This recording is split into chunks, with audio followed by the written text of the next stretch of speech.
Hello friends, मैं सुरेश कुमार शर्मा एक बार फिर से बहुत बहुत स्वागत करता हूं आपका अपने चैनल पर। यदि आपके पास कोई भी एलआईसी यानी कि भारतीय जीवन बीमा की कोई पॉलिसी है तो ये वीडियो आपके लिए काफ़ी ज़्यादा महत्वपूर्ण है, क्योंकि पॉलिसी खरीदने के बाद पॉलिसी खरीदने वाले व्यक्ति के मन में सबसे बड़ा जो सवाल होता है वो होता है पॉलिसी की मैच्योरिटी को लेकर, कि वो जो कई कई साल तक अपनी एलआईसी की पॉलिसी को भरेगा, पॉलिसी पूरी होने के बाद उस पॉलिसी का पैसा उसे किस तरीके से मिलेगा, उसे कैसे पता चलेगा कि उसकी पॉलिसी पूरी होने वाली है, कितने दिन में उसके अकाउंट के अंदर उसकी पॉलिसी की मैच्योरिटी का पैसा आ जाएगा।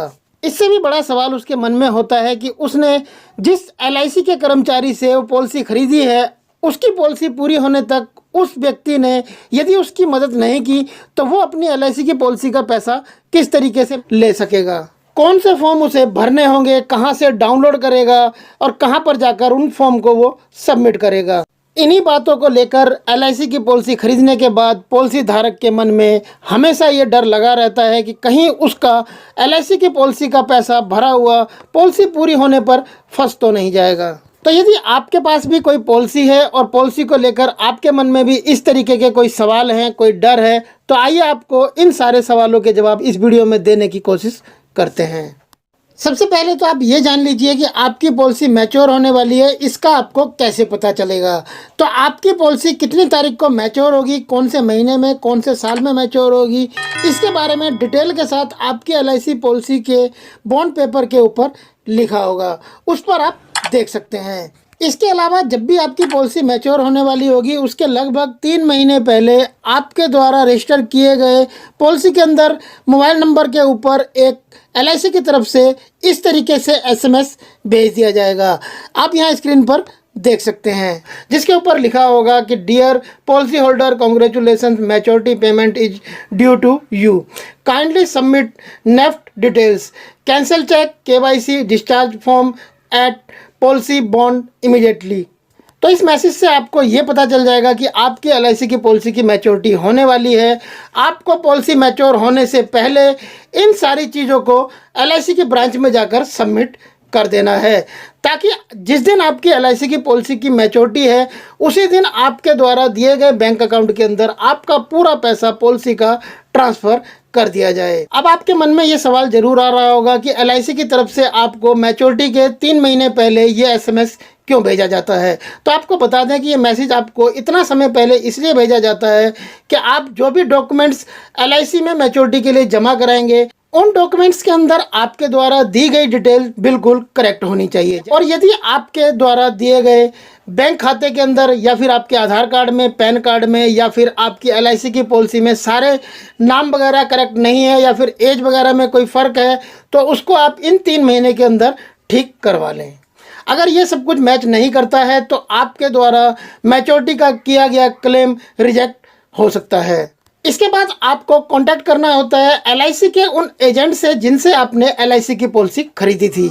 यदि उनसे आपका कांटेक्ट हो जाता है तो वो अपने आप ही आपके द्वारा दिए गए डॉक्यूमेंट्स के आधार पर और फॉर्म वगैरह भरकर आपके सिग्नेचर करवाकर आपकी पॉलिसी की मैच्योरिटी का पूरा पैसा आपके बैंक अकाउंट के अंदर ट्रांसफ़र करवा देते हैं। अब मान लीजिए कि आपके मन में ये सवाल है कि आपकी जब पॉलिसी पूरी होगी या अभी पूरी होने वाली है लेकिन जिनसे पॉलिसी आपने खरीदी है उनसे आपका कांटेक्ट नहीं है या फिर वो आपकी हेल्प नहीं कर पा रहे हैं, तो आपको बता दें कि आप किसी और एलआईसी के एजेंट से जिनसे आपने पॉलिसी नहीं खरीदी है, जिन्हें आप जानते हैं, उनसे भी आप एलआईसी की मैच्योरिटी के फॉर्म को सबमिट करवा सकते हैं। और यदि आप खुद से ही अपनी एलआईसी की पॉलिसी की मैच्योरिटी करना चाहते हैं तो आपको यहाँ पर हम सारी जानकारी डिटेल के साथ दे देते हैं कि आप किस तरीके से अपनी पॉलिसी पूरी होने के बाद खुद से ही एलआईसी की मैच्योरिटी का क्लेम कर सकते हैं और अपना पॉलिसी का पूरा पैसा अपने बैंक अकाउंट के अंदर किस तरीके से ट्रांसफ़र करवा सकते हैं। तो इसके लिए आपको एलआईसी की ब्रांच में जाकर एक फॉर्म नंबर 3825 लाना होगा या फिर आप गूगल पर सर्च कर फॉर्म नंबर 3825 डाउनलोड कर इसका प्रिंट आउट निकलवा सकते हैं। इस फॉर्म को डिस्चार्ज फॉर्म भी कहा जाता है। इस फॉर्म को आपको खुद से भरना होगा। अगर आप खुद से इस फॉर्म को नहीं भर सकते हैं तो आप किसी भी अपने जानकार से या रिश्तेदार से, जो भी आपके घर में पढ़े लिखे हों, जो फॉर्म वगैरह को अच्छे से भर लेते हैं, उनसे आप भरवा सकते हैं। यहाँ आगे आपको पॉलिसी होल्डर का नाम यानी कि जिनके नाम पर पॉलिसी है उनका नाम भरना होगा और उनकी पॉलिसी का नंबर यहाँ आपको भरना होगा। उसके बाद जिस दिन आप इस फॉर्म को जमा करेंगे उस जमा करने की तारीख यहाँ पर भरनी होगी और यहाँ पर पॉलिसी होल्डर के साइन करने होंगे। बाकी पूरा पेज आपको यहाँ पर खाली छोड़ देना है। इसके बाद नीचे यहाँ पर आपको जिस दिन आप फॉर्म को सबमिट करेंगे उस दिन की आपको तारीख डाल देनी है। यहाँ पर आपको डेट डालनी है, मंथ डालनी है और आगे आपको ईयर लिख देना है। जैसे कि अभी फ़िलहाल 2021 चल रहा है तो आपको इस तरीके से यहाँ पर सन लिख देना है और नीचे आपको एक विटनेस के सिग्नेचर और उनकी डिटेल यहाँ पर आपको देनी होगी।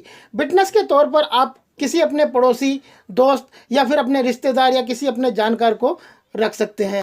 यदि आपका कॉन्टैक्ट उन एजेंट से नहीं हो पा रहा है जिनसे आपने पॉलिसी खरीदी है तो अन्य किसी भी LIC के एजेंट से आप विटनेस के तौर पर सिग्नेचर करवा सकते हैं। उनकी डिटेल आपको यहाँ पर फॉर्म पर देनी होगी। इसके बाद यहाँ पर आपको रेवेन्यू स्टैंप लगा देनी है। रेवेन्यू स्टैंप आपको पोस्ट ऑफिस से मिल जाएगी। सेकंड पेज में आपको जिन्हें भी आपने विटनेस के तौर पर रखा है उनकी कंप्लीट डिटेल, उनका नाम वगैरह सब कुछ यहाँ पर आपको भर देना है।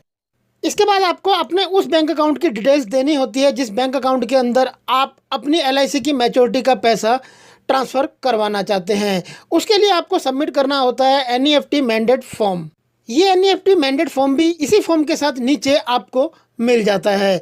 इस फॉर्म को भरकर आपको ये बताना होता है कि आपको किस बैंक अकाउंट के अंदर अपनी LIC की मैच्योरिटी का पैसा ट्रांसफ़र करवाना है। तो यहाँ सबसे ऊपर आप बैंक अकाउंट होल्डर का नाम लिख देंगे। जो भी बैंक अकाउंट के अंदर आपका नाम है वो नाम आप यहाँ पर लिख दीजिए और जिस बैंक का ये खाता है उस बैंक का नाम यहाँ पर आपको लिख देना है। मान लीजिए कि आपका खाता ये स्टेट बैंक ऑफ इंडिया का है तो आपको यहाँ पर स्टेट बैंक ऑफ इंडिया लिख देना है। PNB का है तो आपको यहाँ पर पंजाब नेशनल बैंक लिख देना है और नीचे यहाँ पर बैंक ब्रांच एड्रेस की जगह पर आपको आपके बैंक की जो ब्रांच है उसका एड्रेस डाल देना है और उसके नीचे आपको बताना है कि आपका ये अकाउंट किस टाइप का है, यानी कि आपका ये अकाउंट सेविंग अकाउंट है या फिर करंट अकाउंट है। तो जो भी आपका अकाउंट है वो यहाँ पर आप लिख दीजिए। उसके नीचे 5वें नंबर पर आपको डाल देना है अपना बैंक अकाउंट का नंबर। तो अपना खाता नंबर आप यहाँ पर टाइप कर दीजिए। उसके नीचे छठे ऑप्शन में आपको डाल देना है अपने बैंक अकाउंट का MICR नंबर और उसके नीचे 7वें नंबर पर आपको इस बैंक का IFSC कोड डाल देना है और उसके नीचे डाल देना है आपको अपना मोबाइल नंबर और मोबाइल नंबर के नीचे 9वें नंबर पर डाल देना है आपको अपना एक ईमेल ID जो कि वैलिड हो और यहाँ खाली जगह पर आपको अपने सिग्नेचर कर देने हैं। अब जान लेते हैं कि आपको डिस्चार्ज फॉर्म और NEFT फॉर्म के साथ किन किन डॉक्यूमेंट्स को लगाना होगा। तो आपको बता दें कि यदि आप सब कुछ खुद से कर रहे हैं तो आपको इसके साथ में उस बैंक अकाउंट का आपको एक कैंसिल चेक देना होगा जिस बैंक अकाउंट के अंदर आप अपनी मैच्योरिटी का पैसा ट्रांसफ़र करवाना चाहते हैं। आपको यहाँ पर ध्यान रखना है कि यदि आप कैंसिल चेक लगाने जा रहे हैं तो कैंसिल चेक के ऊपर आपका नाम प्रिंटेड होना चाहिए। कैंसिल चेक किस तरीके से बनाते हैं इस पर भी हमने ऑलरेडी वीडियो बनाए हुए हैं। उस वीडियो का लिंक आपको इस वीडियो के नीचे डिस्क्रिप्शन में मिल जाएगा या फिर वो वीडियो आपको ऊपर आई बटन पर मिल जाएगा। अब यदि आपके पास चेकबुक नहीं है तो आप अपने बैंक अकाउंट की जो पासबुक है उसके फ्रंट पेज की फोटोस्टेट कॉपी करवा कर भी लगा सकते हैं। इसके अलावा आपको आइडेंटिटी प्रूफ में अपना आधार कार्ड और पैन कार्ड लगाना होगा। आधार कार्ड और पैन कार्ड के ऊपर आप सिग्नेचर करना बिल्कुल ना भूलें। तो जब आप सारे ये पेपर्स तैयार कर लेंगे तो आपकी जो LIC की पॉलिसी है जिसकी मैच्योरिटी होने वाली है, जिसका आप क्लेम करने जा रहे हैं, उसका ओरिजिनल बॉन्ड पेपर आपको इनके साथ लगाना होगा। सारे पेपर्स कंप्लीट कर कर आपने LIC की पॉलिसी जिस ब्रांच से खरीदी है उस ब्रांच में जाकर आप ये सारे डॉक्यूमेंट्स को अपनी पॉलिसी की मैच्योरिटी होने से पहले सबमिट कर दें। जब आप इसे पहले सबमिट कर देंगे तो जिस दिन आपकी LIC की पॉलिसी की मैच्योरिटी होनी है उसी तारीख को आपके बैंक अकाउंट के अंदर आपकी मैच्योरिटी का पैसा ट्रांसफ़र कर दिया जाएगा। अब मान लीजिए कि आपकी पॉलिसी की मैच्योरिटी डेट निकल चुकी है तो आपको कितने दिन में इसका पैसा मिलता है। तो आपको बता दें कि आपके सबमिट करने के बाद सारे पेपर्स को चेक किया जाता है, उसमें लगभग 15 से 20 दिन का समय लग जाता है। 15 से 20 दिन के अंदर आपके बैंक खाते के अंदर पैसा ट्रांसफ़र हो जाता है। आई होप फ्रेंड ये वीडियो आपके लिए जरूर हेल्पफुल रहा होगा। LIC की और ज़्यादा बेहतरीन वीडियोस के लिए आप हमारी LIC की प्लेलिस्ट जाकर देख सकते हैं। प्लेलिस्ट का लिंक आपको इस वीडियो के नीचे डिस्क्रिप्शन में मिल जाएगा। यदि वीडियो पसंद आया हो तो इस वीडियो को लाइक करें, शेयर करें अपने दोस्तों के साथ व्हाट्सएप और फेसबुक पर। अगर अभी तक आपने हमारे चैनल को सब्सक्राइब नहीं किया था तो नीचे लाल वाले सब्सक्राइब के बटन को प्रेस कर चैनल को सब्सक्राइब कर लें। बराबर में बेल का आइकॉन है, उसे भी जरूर प्रेस करें ताकि जब भी इस चैनल पर कोई नया वीडियो अपलोड करें तो उसका नोटिफिकेशन आपको सबसे पहले मिल जाए। यदि चैनल सब्सक्राइब किया हुआ तो आपका बहुत बहुत धन्यवाद। फिर मिलते हैं आपसे ऐसी ही किसी बेहतरीन जानकारी के साथ नेक्स्ट वीडियो में। तब तक के लिए गुड बाय, टेक केयर, जय हिंद।